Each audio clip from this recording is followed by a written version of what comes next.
What if I told you there's a scientifically supported theory suggesting that you might never truly die? That your consciousness could somehow slip past every fatal moment, like water through the cracks of a shattered vase, always finding a path forward. It sounds like a twisted blend of science fiction and ancient myth, but it's not. This idea doesn't come from mystics or movies, it comes straight out of quantum mechanics, one of the most rigorously tested frameworks in all of physics. And it's not an obscure loophole buried deep in the math. It emerges naturally from the most serious interpretations of the quantum world.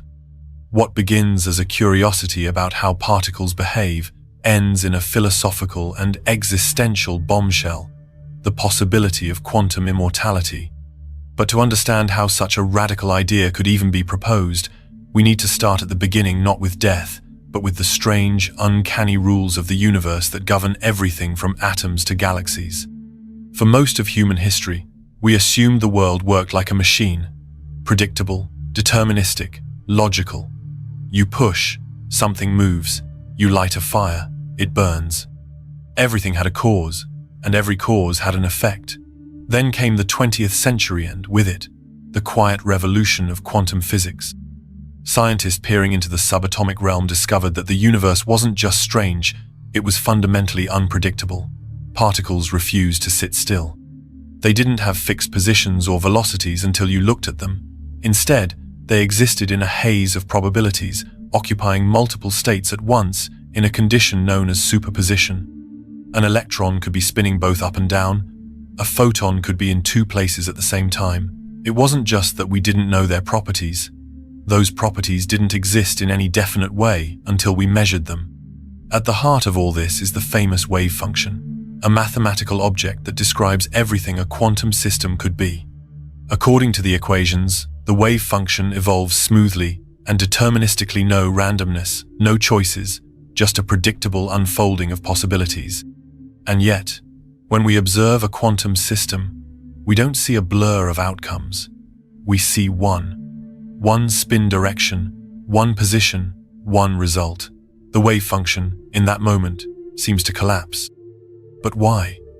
What causes it to snap into just one reality? That mystery is where the cracks in our understanding begin to form. Because if you take the mathematics of quantum mechanics seriously, and some physicists argue, there's no actual collapse. Instead, every possible outcome of a quantum event happens. They all unfold, not in a single universe, but in many. Countless branching realities where each possibility becomes actual. And if that's true, it doesn't just change how we think about particles. It changes what we think it means to be alive. This idea called the many worlds interpretation has grown from a fringe notion to a respected theory with heavyweight advocates. It says the universe is constantly branching, splitting at every quantum decision point. You're not watching a single movie of your life, you're watching a billion films play out simultaneously, each one slightly different, each one containing a version of you who made a different choice, experienced a different outcome, lived a different fate. And here's where it gets unsettling. If every possible future happens somewhere, then there's always a branch where you survive, no matter the odds. A version of you who narrowly escapes the accident, who dodges the bullet, who survives the surgery. Always. To grasp how deeply this alters our view of existence, we need to understand how quantum theory works on the smallest scales and then, how those strange behaviors might ripple upward into our everyday lives. It all begins with a simple but profoundly weird fact. Particles don't behave like tiny balls. They act like waves. Waves that can interfere, overlap, cancel, or amplify one another. This was proven in one of the most famous experiments in physics, the double-slit experiment. Fire single electrons at a barrier with two slits, and on the other side, you don't get two neat piles of impacts. You get an interference pattern, like ripples on a pond. Even when electrons are fired one at a time, they somehow interfere with themselves, as if they go through both slits at once. But place a detector at one slit to try and catch them in the act, and the interference vanishes. The pattern dissolves. The mere act of observing forces the electron to choose a path. It's as if reality hides its quantum strangeness whenever we try to peek directly. This isn't a one-off anomaly, it's the normal behavior of the universe at small scales. But what's truly mind-breaking is that this doesn't just apply to electrons or photons. In principle, it applies to everything. To molecules, to cells, to you. We just don't notice it in daily life because these quantum effects tend to average out or get buried under the complexity of large systems. Still, the rules don't stop applying just because something gets bigger. And if quantum rules apply universally, then every moment of uncertainty, every fork in the road, every life or death situation could result in a branching of reality. One version of you dies. Another does not. If that sounds implausible, consider this. There's nothing in quantum mechanics that says your consciousness must stop when your body dies in one universe. The idea is that your stream of awareness continues only in the branches where survival occurs. You wouldn't perceive your death in the branches where you perish. You would simply find yourself alive, again and again, even when you statistically shouldn't be. From your point of view, reality would seem to be bending in your favor, over and over. You'd feel impossibly lucky, while others around you see tragedy. It's not magic. It's not divine intervention. It's just the strange logic of quantum theory taken to its ultimate, unsettling conclusion. And if you're still with me, then buckle up because this journey is only getting stranger. For decades, the dominant view in quantum mechanics was something called the Copenhagen interpretation. It said that quantum systems exist in superpositions, multiple possible states, until someone or something observes them. At that moment, the wave function collapses, and the system snaps into just one of the possibilities. Before you looked, the particle could be anywhere. After you looked, it's in one place. Simple enough until you start asking deeper questions. What counts as an observation? Why should measurement have the power to change reality? And most crucially, if the wave function collapses, what happened to all the other possibilities it contained? Did they just vanish? Evaporate? Were they ever real in the first place? This led to a series of uncomfortable paradoxes. If reality only becomes real when observed, then how did the universe evolve before conscious observers existed? What about a distant galaxy we've never seen? Does it only become actual when we point a telescope at it? The Copenhagen interpretation doesn't really answer these questions. It just avoids them by focusing on what we can measure and predict, rather than what's really going on. For many physicists, that was good enough, but others weren't satisfied. They wanted a model of the universe that didn't rely on hand-waving or vague ideas about observation. They wanted something objective, something consistent. And in 1957, a young physicist named Hugh Everett offered them exactly that, along with one of the most radical ideas ever proposed in science. Everett's interpretation was simple in principle, but staggering in its implications. The wave function never collapses. All the possibilities in a superposition remain real. They just evolve independently in separate, non-interacting branches of the universe. When a quantum event occurs, the universe splits, not metaphorically but literally, into distinct realities. If a particle can go left or right, then it does both one in each new world. If a cat can live or die, then it does both in different branches. And if you can survive or perish, then both outcomes happen, and the universe contains a version of you in each. This became known as the many worlds interpretation of quantum mechanics, and it fundamentally redefines what we mean by reality. At first, hardly anyone took Everett seriously. His theory was dismissed as science fiction, or worse, metaphysical nonsense. But over the years, that changed. The equations of quantum mechanics never mention collapse. It's something we added to make sense of our experience. Everett simply took the math at face value. No ad hoc rules, no arbitrary observers, no magic, just pure, uninterrupted quantum evolution. And slowly, other physicists began to see the power of that idea. In recent decades, many worlds has gained serious traction. It's supported by prominent figures in physics and cosmology, not because it's easy to accept, but because it's logically consistent, mathematically clean, and avoids the pitfalls of other interpretations. But if the universe is constantly splitting, that raises a deeply unsettling question. Why don't we notice? If there are countless other versions of you out there, some nearly identical, some vastly different, Why does your experience feel continuous and singular? The answer, according to many worlds, lies in something called decoherence. When a quantum system interacts with its environment, like when you open the box to see if the cat is alive or dead, it becomes entangled with everything around it. Air molecules, photons, your own brain. These interactions cause the quantum phases to get scrambled, destroying the interference effects that make superpositions visible. In other words, the quantum branches become isolated. They can no longer communicate or influence each other. From your perspective, one outcome appears to happen. But in the grander view, all outcomes did just in different, decohered worlds. This isn't just speculation. Decoherence has been observed and studied in laboratory experiments. It's a real process, governed by equations, not hand-waving. It explains why the macroscopic world appears classical, even though it's built from quantum components. It's why you never see a chair in a superposition of two places, but it doesn't mean the other versions cease to exist. It just means they've branched off into their own realities, each one with its own consistent history. And if this branching is real, it has consequences not just for particles, but for people.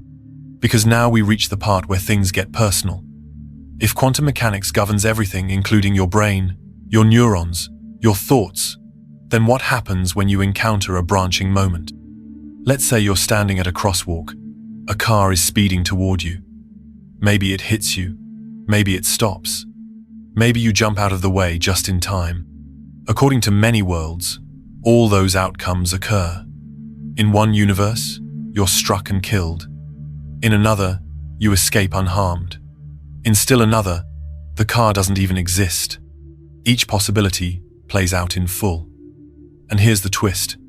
Your consciousness, your subjective stream of experience, can only exist in the branches where you remain alive.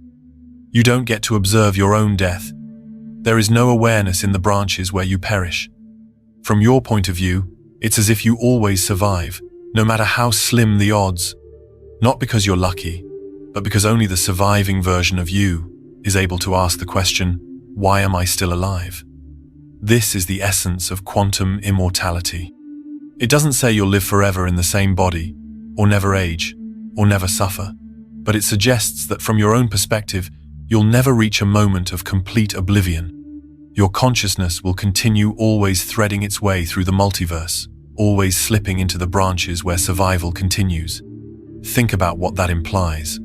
If you were to face a series of deadly events, say, 50 independent chances of survival, each with only a 50% success rate, and statistically, in a single universe, you'd almost certainly be dead. But in the many worlds framework, there's a branch where you survive each one, a narrow thread winding through an expanding forest of alternate outcomes. And in that thread, you would still be alive, still thinking, still asking questions. It might feel miraculous, it might feel cursed, but it would be real, at least to you. Now, it's important to remember that these other branches, where you die, still exist. They are just as real, filled with people mourning your loss, living with the aftermath. But you, the version of you that continues to experience anything, will only ever find yourself in the branch where survival occurred. That's not optimism. That's a cold mathematical implication of how the many worlds interpretation treats consciousness. It means that as long as there is any chance of survival, no matter how small, there will be a version of you that lives, and from your own internal point of view, that version is all that matters. You'll keep waking up, again and again, even when the world says you shouldn't, because in this model, you can only ever be in the universes where you still exist. Imagine a twisted game, one so unsettling that just describing it feels like stepping into a horror film dressed in a lab coat. It's called quantum Russian roulette, and though no one sane would ever play it, the thought experiment reveals something both horrifying and astonishing about what quantum mechanics might really mean. Here's how it works. Picture a machine designed to carry out a quantum measurementer, truly random one, like measuring the spin of an electron or the polarization of a photon.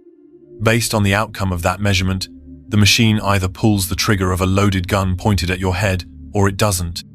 Let's say spin up means the gun doesn't fire, and spin down means it does. You sit there, the machine performs the measurement, and depending on quantum randomness, the next moment either contains the sound of a click or the end of your existence. But now overlay this grim scenario with the logic of the many worlds interpretation. What happens?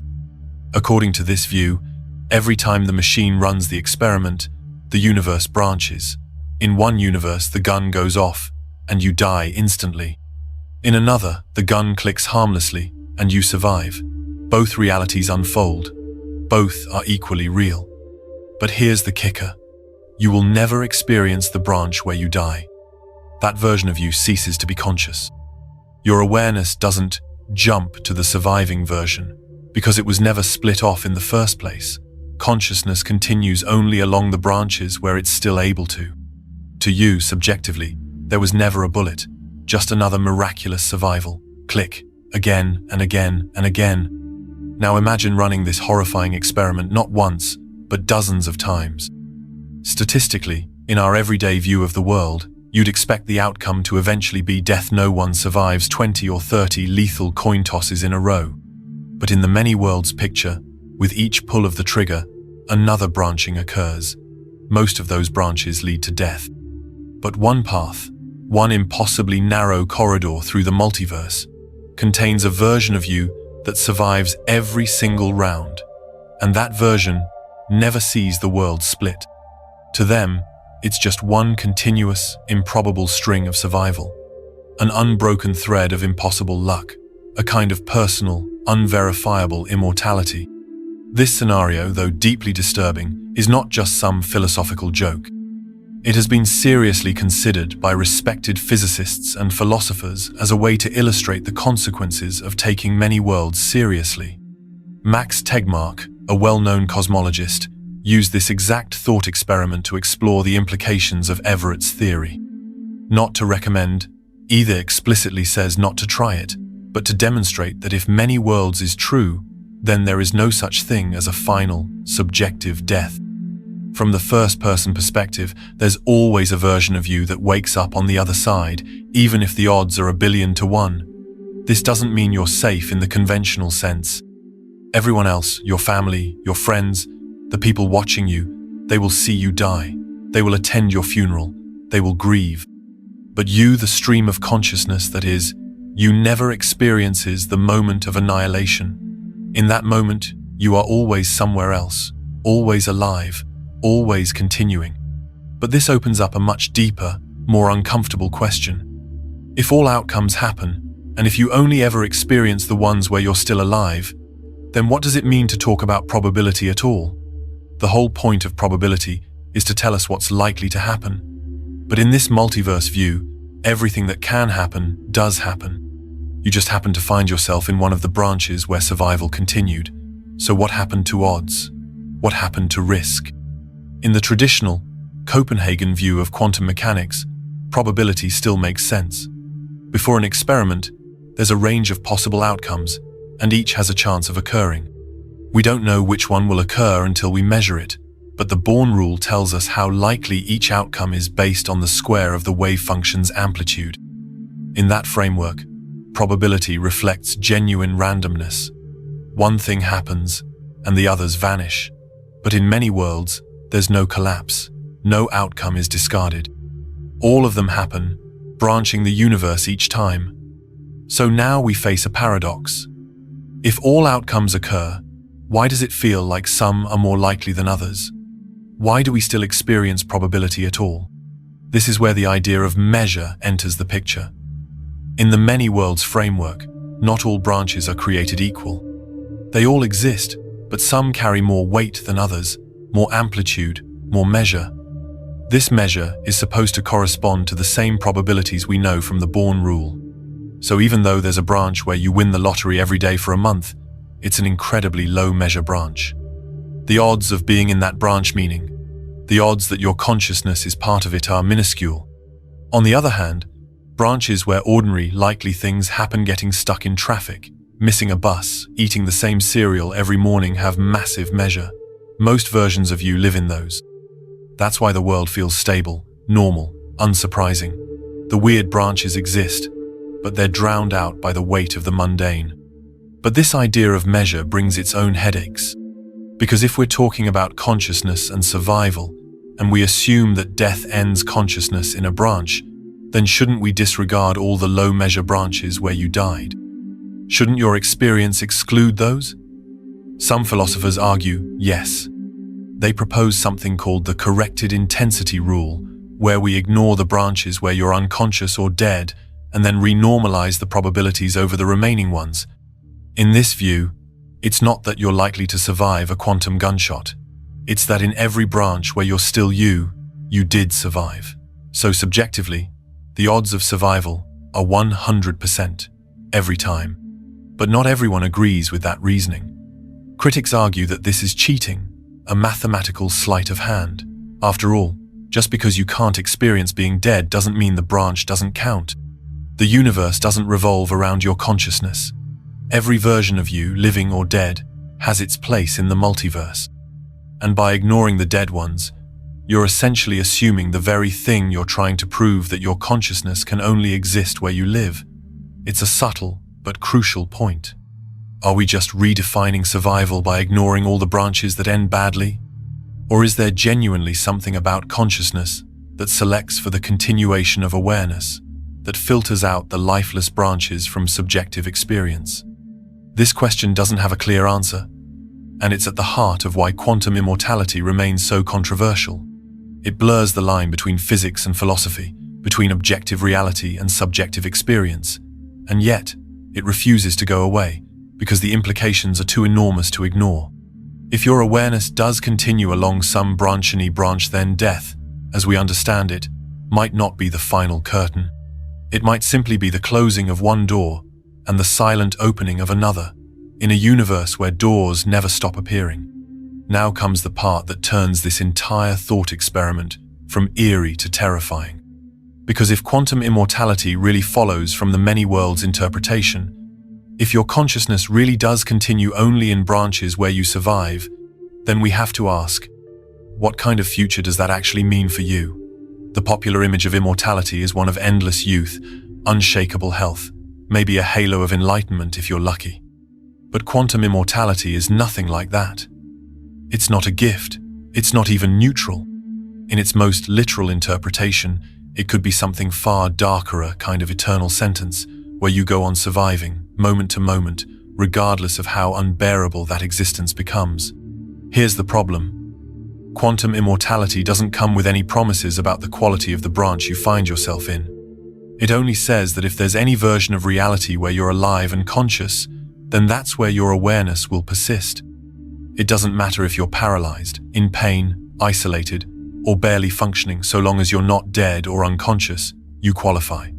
And the universe, being a relentless engine of possibility, will continue branching and evolving in every direction, including the ones where you end up damaged, disfigured, alone, lost in the shadows of what you used to be. It doesn't care if you'd rather not go on. You will. Philosopher David Lewis took this notion to its grim conclusion. He argued that as long as there is a branch, no matter how improbable, where you survive each threat to your life, your consciousness will follow that thread. But over time, surviving again and again doesn't come for free. In each escape, you might lose something: your health, your memory, your relationships. You might survive a disease, but with lasting neurological damage. You might make it through an accident, but wake up in a shell of a body. Eventually, you could end up in a state where the only thing left is the bare minimum necessary for consciousness. No joy, no love, no language, just flickers of awareness in a decaying vessel. But in quantum terms, that's still survival. This vision is deeply unsettling because it takes what first appears to be a hopeful, ideating death and reveals its hidden cost.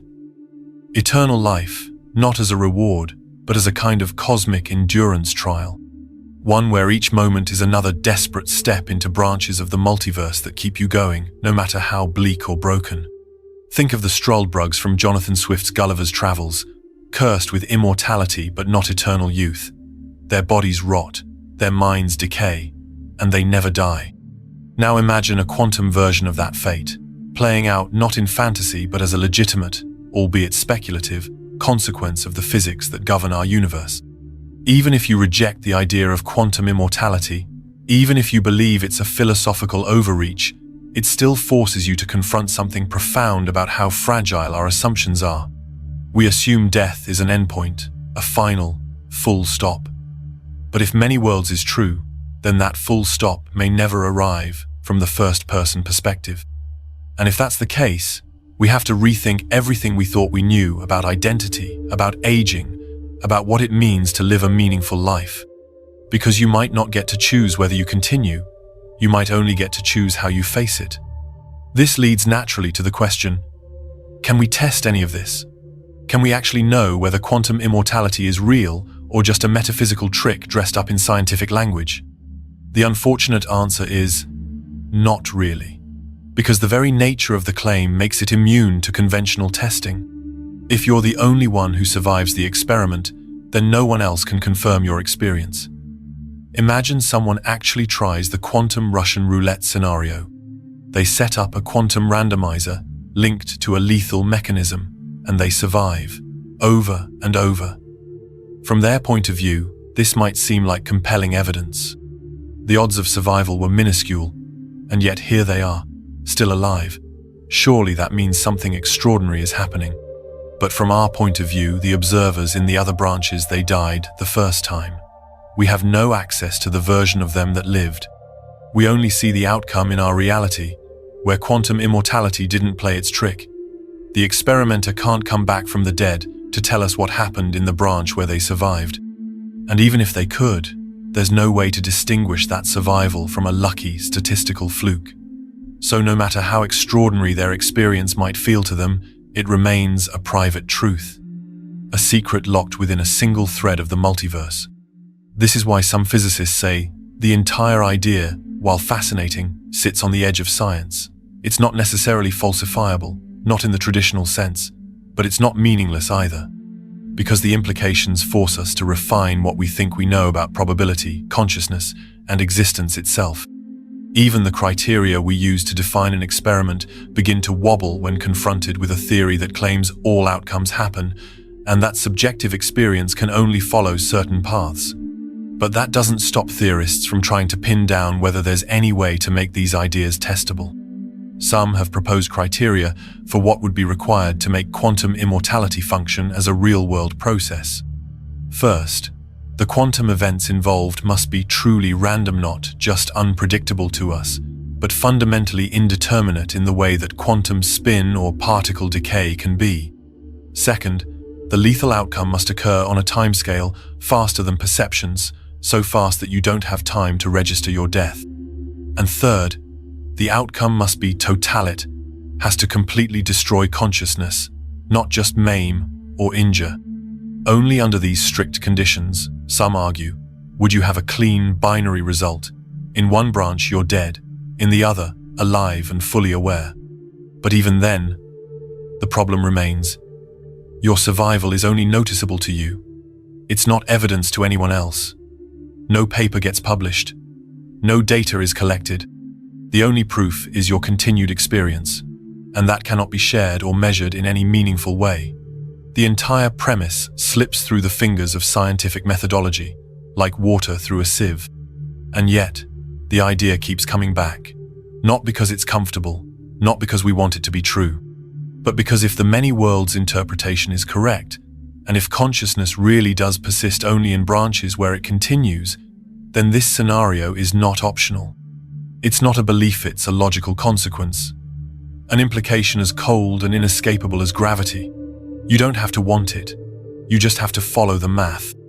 And if it leads you to a place where death becomes impossible from a subjective point of view, then we're forced to reckon with what that truly means for our future, and for what we think of as our final moments. Or perhaps, the moments that never come. Everything we've explored so far leads to a question that's been lurking in the shadows the whole time, silently guiding the entire discussion but never fully addressed. We've talked about quantum branches, probabilities, conscious survival through branching realities, but none of that truly makes sense unless we confront one deceptively simple question: what are you? What is this you that supposedly jumps between surviving versions? What is this self that experiences continuity across countless splintering universes? It sounds like a basic question, but it's not. It's the hardest of them all, because quantum immortality assumes, something perhaps even takes it for granted, that many philosophers and neuroscientists have struggled with for centuries. The idea that there's a fixed, persistent I that exists through time, that experiences a single, unbroken stream of consciousness. But when you look closely, that assumption begins to dissolve. In the world of neuroscience, there is no agreed-upon center of consciousness. There's no single neuron or structure that makes you, you. What we experience as the self seems to be an emergent processor narrative stitched together by memory, perception, emotion, language, and experience. And even that narrative is unstable. It changes with mood, trauma, aging, sleep, injury. We say, I was a different person back then. And in a real neurological sense, that's true. If the self is a kind of ongoing mental construction, then what does it mean to say that you continue to survive in one branch of the multiverse while others perish? Is that even a coherent claim? In the many worlds interpretation, every branching event creates new versions of you, not just in body or circumstance, but in conscious identity. At the moment of divergence, those versions are identical, same thoughts, same memories, same sense of self, but immediately after, they begin to differ. One gets hit by the car, the other doesn't. One gets the bad diagnosis, the other gets the all clear. One hears the gun click, the other doesn't hear anything at all. So, which one is really you? The one you feel right now? The one you would have been if things had gone differently? Or are they all just equally valid continuations of a previous self, none more authentic than the others? Some physicists argue that it doesn't make sense to talk about a single you in this framework at all. Once the universe branches, your identity splits with it. There is no special stream that gets privileged. No soul or core or label that follows a single path. All paths are followed. All versions are real. And from the inside, each one feels like the true self. That's the truly disturbing part, not that there are countless versions of you, but that each of them is absolutely convinced they are the one and only you. It's not just a multiplication of outcomes, it's a dismantling of identity itself. Philosopher David Wallace suggests that many worlds doesn't merely give us multiple selves, it erodes the very meaning of selfhood. In this view, you is not a single thread weaving through the multiverse, but a temporary pattern, a region of a vast quantum wave function that feels like a person from the inside, but has no privileged status in the grander scheme. You are not the pilot steering through reality. You are a phenomenon, arising when certain physical conditions are met and vanishing when they aren't. In that case, quantum immortality doesn't preserve you, simply ensures that some versions of your mind continue to be instantiated, regardless of whether they're anything like the one you think you are now. Brian Greene, the physicist and author, offers a more poetic framing. He says we need to broaden our concept of self to match this strange new reality. Each version of you, each branch, is real. None is more authentic than another. You are not one person, but an ensemble of identities spread across an unimaginably vast multiverse. They all share your origin. They all remember being you. But from the moment of divergence, they are their own beings. And to each of them, they are the real one. There is no contradiction, only the breakdown of a human intuition we mistook for truth. It's unsettling, yes, but also liberating. If there is no single you, then maybe the pressure to preserve or protect some central identity is misguided. Maybe meaning doesn't come from continuity, but from experience itself, however brief. Maybe you are less like a thread in the tapestry of reality, and more like a spark, brilliant, brief, unique, and multiplied endlessly across the cosmos. And yet, even with all this theory, with all this philosophical gymnastics, we still circle back to the emotional core of the issue. If quantum immortality is real, if your consciousness really can only persist in branches where you survive, what does that mean for how you live right now? Should it make you fearless, reckless, comforted? Should it change how you think about risk, love, ambition, regret? The answer isn't obvious. Because even if your awareness continues in some branch, you still experience everything else as fully and deeply as you do now. Pain, fear, loss, these don't become any less real just because other branches exist where they didn't happen. They still hurt, they still scar, and they still define who you are in this moment. This brings us to an almost paradoxical conclusion. Even if we grant the full implications of quantum immortality, even if we believe that there's always a version of us that survives, always a branch where we go on, the life you're living right now still matters. This version of you still matters. Because this branch, for better or worse, is the one you're experiencing. The others may exist. They may even thrive. But they are not you in any meaningful, immediate way. And if you truly believe that your choices matter, that your actions shape the world around you, then the existence of infinite alternatives doesn't cheapen your life, it dignifies it. It means your reality, out of all the possible ones, was still worth following. There's a poetic idea tucked inside this strange concept, that no matter what you're going through, there's a version of you who made it, who got the job, who beat the illness, who said yes instead of no, or stayed when you walked away. Maybe that other you is living in a city you've never visited, laughing at a joke you'll never hear, raising children you never had. And maybe, just maybe, that's enough to give you hope, because it proves that the life you dream of is physically possible. It exists, even if only in another universe. And maybe your job isn't to reach it, but to live this version of your life as fully as you can, knowing that the branches you didn't take still matter. They add depth to the story you are living. Quantum immortality doesn't guarantee eternal joy. It doesn't even guarantee comfort.